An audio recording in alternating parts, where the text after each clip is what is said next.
दोस्तों नमस्कार, स्वागत है आपका परीक्षा खबरी में। 20 जनवरी 2023 की महत्वपूर्ण खबरों को देखेंगे। मीसनर प्रभाव या मीसनर इफेक्ट क्या है, किससे संबंधित है, ये अगर प्रश्न पूछेगा तो ये सुपर कंडक्टिविटी से संबंधित है, अतिचालकता से संबंधित है। आपको पता है कि जो धातुएं हैं विद्युत की चालक होती हैं, सुचालक होती हैं।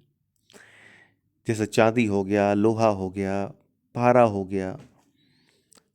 तो धातुएं क्या होती हैं? विद्युत की चालक होती हैं। इनमें मुक्त इलेक्ट्रॉन्स पाए जाते हैं और जो मुक्त इलेक्ट्रॉन्स हैं, फ्री इलेक्ट्रॉन्स हैं, उनके मूवमेंट से विद्युत धारा प्रवाहित होती है। तो ये जो मूवमेंट से विद्युत धारा प्रवाहित होती है, इसमें विद्युत धारा का जो फ्लो होना चाहिए उस फ्लो में कुछ रुकावट पैदा होती है। ये रुकावट का जो लक्षण है इसको प्रतिरोधकता कहते हैं, प्रतिरोध कहते हैं। तो ये प्रत्येक धातु में कुछ न कुछ प्रतिरोध होता है जो विद्युत धारा के प्रवाहित होने में वो रुकावट पैदा करता है। अगर ये प्रतिरोध शून्य हो जाए, मतलब बिना किसी प्रतिरोध के विद्युत धारा, इलेक्ट्रिक जो करंट है वो प्रवाहित हो, तो कहेंगे कि ये जो है अतिचालकता है, ये अतिचालक है, सुपर कंडक्टर है। तो कई धातुओं में ऐसा देखा गया है कि एक न्यूनतम ताप, एक ऐसा ताप होता है जिसको थ्रेशोल्ड टेम्परेचर कहते हैं। उस टेम्परेचर पे क्या होता है कि धातु जो है वो चालक की जगह अतिचालक हो जाते हैं, सुपर कंडक्शन का बिहेवियर करने लगते हैं। तो इसी को अतिचालकता कहते हैं। तो मीसनर इफेक्ट ये अतिचालकता से संबंधित है, याद रखिएगा। अभी हाल ही में चर्चा में आया तो मैंने कहा इसको शामिल कर लेते हैं, मैं भी पूछ ले। देखिए, कोई सामान्य पदार्थ वो जब अतिचालक हो जाता है, अतिचालकता जब इसमें एक थ्रेशोल्ड टेम्परेचर पे आ जाती है, तो संक्रमण के दौरान क्या होता है कि जो चुंबकीय क्षेत्र है वो अंदर से बाहर की तरफ प्रेषित कर दिया जाता है। इसी को मीसनर इफेक्ट कहते हैं, इसी को मीसनर प्रभाव कहते हैं। अतिचालकता की बात करें तो इसकी खोज किसने की थी दोस्तों? तो 1911 में हेइके कामरलिंग ओन्स ने अतिचालकता की खोज की थी। किसमें की थी? पारे में की थी। तो सबसे पहले पूछा जाए कि अतिचालकता, सुपर कंडक्शन की खोज किस धातु में हुई थी? तो पारे में हुई थी। एक बात और ध्यान रखिएगा कि बार्डीन, कूपर, श्रीफर सिद्धांत, इन तीनों ने मिलकर एक सिद्धांत दिया था। ये किससे संबंधित है? तो ये पारे की अतिचालकता की व्याख्या से संबंधित है। GFANZ, इसका फुल फॉर्म है Glasgow financial alliance for net zero. COP 26 का जो सम्मेलन हुआ था ग्लासगो में, UNFCCC का जो कोप 26 हुआ था, अभी कोप 27 था, कहाँ आयोजित हुआ? शर्म एल शेख में। कोप 26 जो कि 2021 में आयोजित हुआ था, इसमें GFANZ को लॉन्च किया गया था।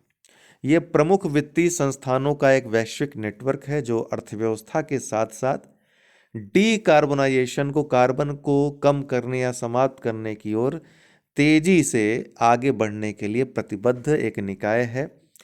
ठीक है, इसमें प्रमुख वित्तीय संस्थान, 500 से ज़्यादा विश्व के वित्तीय संस्थान इसमें सम्मिलित हैं। तो अभी हाल ही में चर्चा में जो जो चीज़ें रही हैं मैं आपको बता रहा हूँ। GFANZ ये हाल ही में चर्चा में रहा। इसी के साथ ही चूंकि रेस टू जीरो अभियान भी लॉन्च किया गया था संयुक्त राष्ट्र द्वारा, जिसको समर्थन मिला हुआ है, इसलिए इसको भी आपको याद रखना है। रेस टू जीरो संयुक्त राष्ट्र समर्थित वैश्विक अभियान है जो 2030 तक वैश्विक उत्सर्जन को आधा करने के लिए तत्काल और तेजी से कार्रवाई करने के लिए विभिन्न संस्थानों को एकजुट करता है। तो ये दोनों चीज़ें GFANZ अर्थात Glasgow financial alliance for net zero और रेस टू जीरो, ये दोनों ही आपको याद रखने हैं। FIH विश्व कप हॉकी 2023 पुरुष का जो भारत में हो रहा है, नीदरलैंड ने चिली को 14-0 से हरा दिया और ऐसा करके विश्व कप का अभी तक का ऐतिहासिक सबसे बड़ी जीत दर्ज की।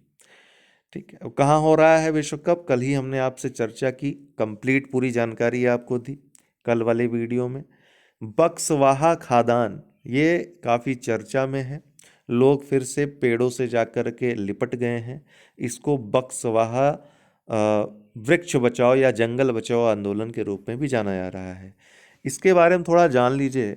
एक बंदर हीरा ब्लॉक परियोजना भारत सरकार ने ये चलाई। इस परियोजना के तहत कुछ कंपनियों को, जैसे आदित्य बिरला को, चुना गया हीरा के खदान के लिए, हीरा के खनन के लिए। बक्सवाहा खदान बुंदेलखंड क्षेत्र में बक्सवाहा के जंगलों में बीचों बीच स्थित है। मध्य प्रदेश के छतरपुर जिले में ये आता है, ध्यान रखिएगा। अगर प्रदेश पूछेगा तो मध्य प्रदेश याद रखना है।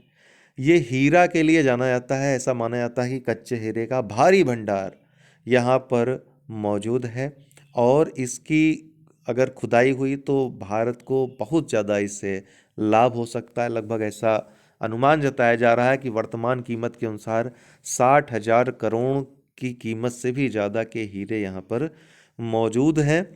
लेकिन लोगों ने, जो यहाँ के स्थानीय लोग निवासी हैं, आदिवासी हैं, अपनी संस्कृति, अपने जंगल की रक्षा के लिए वो एकजुट हो गए हैं। वो इस परियोजना का काफ़ी लंबे समय से विरोध कर रहे हैं। अभी परियोजना इसीलिए खटाई में पड़ गई है। हाल ही में इससे संबंधित कुछ और गतिविधियां बढ़ी हैं जंगलों में। लोग वहाँ पे संगठित होकर के सरकार से ये मांग कर रहे हैं कि कानूनी रूप से जो चीज़ें हो रही हैं, लेकिन आप स्वयं पहल करके इसे समाप्त करें। यहाँ कोई ऐसी परियोजना नहीं होनी चाहिए। हीरा ज़्यादा जरूरी नहीं है, जंगल ज़्यादा जरूरी है, ऐसा लोगों का कहना है। कई पर्यावरण कार्यकर्ता भी इस मूवमेंट से जुड़े हुए हैं। तो ये आपको याद रखना है बक्सवाहा खदान के बारे में। बंदर हीरा ब्लॉक या बंदर खदान भी पूछ सकता है, याद रखना है, मध्य प्रदेश। तो आज के लिए इतना ही। बहुत बहुत धन्यवाद।